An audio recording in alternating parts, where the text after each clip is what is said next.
Hello, welcome everyone who set for the part one. That's we are again welcome, and who never set for any of the parts. You are super welcome. So, uh, so once again, I'm going to introduce myself. My name is Dhiman Dev Goswami, and with Hi. me, I have my very great friend. His name is Manu Yadav. Come on, give three cheers Hi. to him. Yeah, come on, introduce Manu yourself. Yeah, it's evidence that I am Manu Yadav. Hello, everyone. Yeah, and so welcome to. Come on, you didn't say welcome to the common math. Come on, that's the main reason, right? You we have to And we have to say the name aloud so that you remember one day that yeah, the common math. very welcome to the common Yeah, yes. So like someday you will be saying like in school or in college or while sleeping in or math. while next to your you're sitting next to your partner, you'll say, wow, you're the love of my life. You 1 + 1 = 2. Oh my god, that I'm able to say only because I was a part of this community known as the common man. So okay, fine. That was a very bad joke. I know. So let's get ahead. The main reason, the thing which what we were talking about, that there are millions of video. It's like this is just a ballpark. Okay, I've not counted it completely, but like by millions, I mean there are too many. There are too many videos which are available in YouTube, and too many people who are working their sweats off. So I salute them, and we salute them, and we put our like my gravest gratitude towards them. So I don't want to be, or we don't want to be a competitor to them, right? We all together can become this community, so in which they are actually doing the gravest hard work at teaching you how to solve the problems, but still students are not clear, because I get messages in my Telegram. I get personal messages asking me that, please, can you solve sitting arrangements, or can you please help me out with circular table, or can you help me out with their floor plans. So those reasoning questions people get still stuck with after going going through paid classes.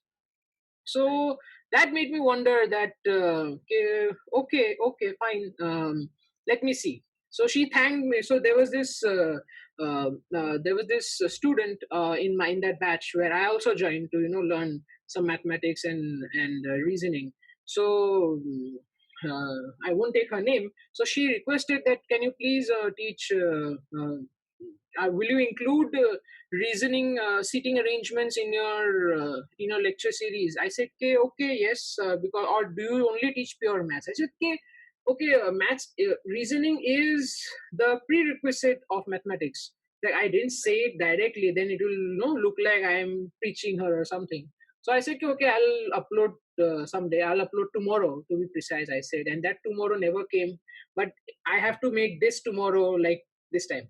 So that I can make face with her. So so that made me wonder, actually, coming back to the point, Manu, that made me wonder that so see, after going through a month-long course, and the course even ended, people are still struggling. Right. So why? What do you think? What could be the reason? What do you That think, people Manu? are struggling. That people are. Like why people are struggling, or why do we need reasoning? Yes. Why people are struggling, not the reasoning. Why people are still struggling after taking lessons from so many people at school, and even after taking lessons which you pay like coachings, people are still struggling. I think uh, this is kind of a business nowadays. The coaching centers or the institutes, they tell people, that is my opinion, and that can be like different for different people, but they teach people, they tell people how to solve certain questions just to be able to crack that examination. um, they actually do not tell them why these questions are being asked. Like if there is an aptitude test, why these sort of questions that you'll see in the exam, they'll just tell them the tricks and some tips to solve the questions. And I don't think that is enough for people to be able to, you know, get the gist of to completely get the hang of it or to understand it completely. Yeah, I think that is what I. yeah, I'm totally trying to fathom. Yeah. Um, yes. So yeah, somewhere there's a problem. I don't like saying this a problem or something, but like it's a thing as much as your network. So let me explain one thing. So this is a part of what we studied in graphs. So I'm going to put the graph theory. So I'm going to put it in a very, most layman's word and in a most layman's drawing. So consider this is you. You're just a point. And or you let's consider you are an electron, Yeah. right? So electrons are active, they can move around, right? They have this dual nature, right? You can only predict where it is at one time, right? You can't say that it is like that. You can't say that entity is totally there, isn't it? Okay, you can't say with conviction that I found an electron which was, Mm. just sitting on my ear. You can't say that totally, because when you will say that, the electron has already gone. So, but now what happens? As soon as you start connecting more of them, so now just forget about I said electrons. Just start making an entity. So when you are a free person, so you can move. So now what do you have? Let's consider you are plus means you are a male, and minus means you are a female, and Okay. double means, so this is like a blood relation concept, what we study in blood relations.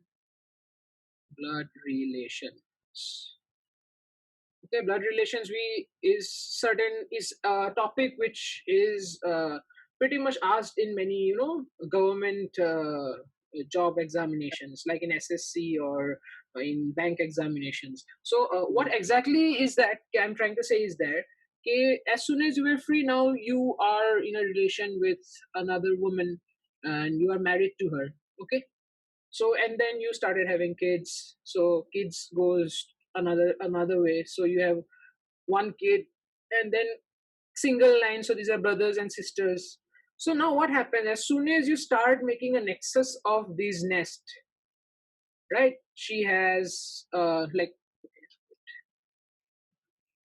so she has her own father and mother, right?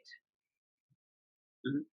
And the guy has his own father and mother, which will Mhm. who will be, mother-in-law and father-in-law of the wife, and the wife's mother and father will be mother and father-in-law for the guy, isn't it? So now you're saying the nexus is increasing, or what we call it as, it is now treeing or branching out.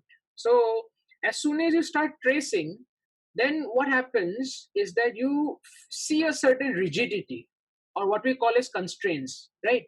These are certain constraints in mathematics or in linear programming problems.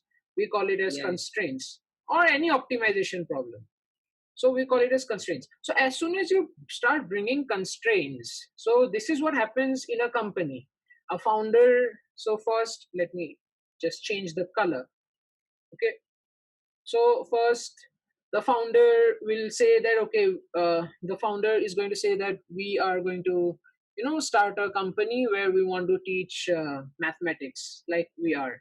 And then that person collaborated with another person and started it, and then they branched out. And as soon as their idea was totally to, to teach mathematics and to really, empower people with the concepts of mathematics, but as soon as you keep increasing and increasing your nexus, you see that you become more and more rigid. So now there, by rigidity I'm meaning innovativeness, Mhm. innovation. So more and more you become large. So for example, you take example of Facebook, Twitter, or you take example of Google. So these are not Okay. big companies, but are they making innovations, or are they just buying different small companies, a small group of people who are innovating? Mm, Have you noticed that? Are you getting what I'm saying, Manu? yeah, little bit. Yeah. So that's how the thing works. If so, that's what's happening in the case of, like, what my biggest observation which I make is that after a certain class, so there is a class. Okay, let me now take another page. Mhm. So there is usually in a class, so an online coaching class, so they Yeah. sometimes fit 300 to 600 people, okay, Mhm. who the ones who are a bit well known, or Mhm. let's or 30 to 60 in our school. So now the main thing which we need to realize is that every child, every kid, every student who is in that batch have a very different wavelength of understanding, right? Right. They're tuned. So, like, for example, you buy 30, 60 guitars tomorrow, all of them will sound a bit different, right? And you have to tune them to get the same sound, right? To get the same voice note. So that tuning thing, so like if I come to the class and I reverberate or I teach in the same wavelength, so Mhm. if that wavelength matches with 4 or 6 students, then we say that the teacher is not good, right? Uh-huh. And then if the teacher is doing multiple wavelength things and he's able to match 12 to 16, then he said, okay, it's an average teacher. So are you getting the thing? So the more and more number of students you increase in the class, it becomes harder and harder for the teacher Mm. to match the wavelength and to guide the students. What do you say about that thing? What do you say about the Right. thing what I'm saying? Yeah, yeah, So yeah. I like that's true. so therefore but now another now there is now to disprove this theory is that you'll see there are also tutoring classes, right? Okay, so in tutoring what's happening, 1v1, right? It's 1 to 1. So I'm a teacher and I'm teaching you. Let's say example, I'm a student and you are my teacher. So you come to my home, or like I Mhm. go to, so you come to my home where I'm in my own comfort zone, and you come to my place and then you teach me, okay, and then we collaborate. Uh, so but in those situations also sometimes students are not picking up. I've seen, like, for example, I used to teach 3 to 4 students at the same time. I was tutoring them because tutoring is like more time you spend on traveling and less time only you get to teach. So 3 to 4 is a very good amount of students to teach in a single day. So what happens when I am teaching with one person? I am getting accustomed to one wavelength, and then I move to the next room and I have to switch to another wavelength. So that's a very that Yeah. so uh, so to do that, so that level of training a teacher must have, that I must be able to switch Mm. my wavelengths and my frequencies to match the kids, and then also Mhm. bring the try to pull the frequency of the student to match his classmates, or like to the type of problems the world is always supplying to us to be able to solve them. Yeah. So there is no exactly. So when I start thinking, or when we start discussing it in a very holistic and in a very neutral manner, so you can't directly say that the teacher is at fault or the students is at fault or the environment is at fault. Or some people say that phones and computers shouldn't have been invented. Everything is Mm. this is really eating up their heads. So that's the thing. So these are my observations. So I guess I've been speaking a lot. So by listening to it, what do you have to say, Manu, on this thing? Like, And that is actually true. Like, we cannot actually, we shouldn't actually blame the teacher. That's well put by you. But I was just wondering, that is just the question. Like, is there any wavelength? Like, is there any way the teacher teaches and that matches with every student in the class? Like, do you think that is also possible? I don't know why I'm thinking of Yeah, very like good. that. So once again, we are up 15 minutes, and to remind all of you, if you are thinking and believing that you are a bit hooked, but yet your minds are working. So getting hooked and a working brain, there is a very difference between them. So if you Mhm. think you are hooked as well as your minds are working, so then please hit the like and subscribe button.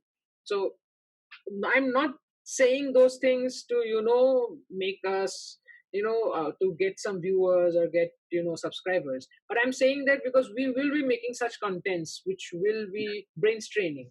I don't like the word brainstorming. The storms always comes, and it completely wobbles, shakes your place off, right? It Mm. creates a chaos. But brain straining is something, it's like brain training. Okay.